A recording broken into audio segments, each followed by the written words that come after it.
అందరికీ నమస్కారం. ఓం నమో వెంకటేశాయ. శ్రీనివాస కృపా కటాక్ష సిద్ధిరస్తు.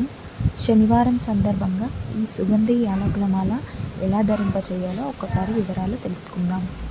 శనివారం రోజు 27 యాలకులు తీసుకోండి.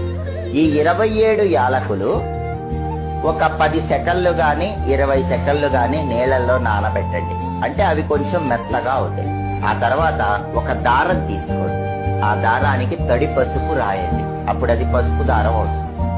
సూది తీసుకొని ఈ పసుపు దారానికి ఈ 27 యాలకులు కూడా గుచ్చి ఒక యాలకుల దండ తయారు చేయండి.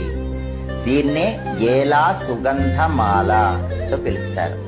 ఇలా 27 యాలకులు పసుపు దారానికి కట్టి ఒక మాలలాగా తయారు చేసి శనివారం రోజు మీ ఇంట్లో వెంకటేశ్వర స్వామి వారి విగ్రహం ఉంటే ఆ విగ్రహానికి, లేదా వెంకటేశ్వర స్వామి చిత్రపటం ఉంటే ఆ చిత్రపటానికి ఈ ఏలా సుగంధ ఈ యాలకుల మాలను ధరింపజేయాలి.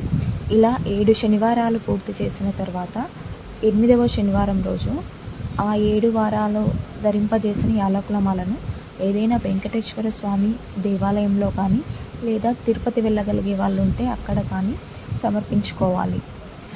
ఇలా చేయడం ద్వారా స్వామివారి కృప మనకు లభిస్తుంది. ఓం నమో వెంకటేశాయ. ఓం నమో భగవతే వాసుదేవాయ.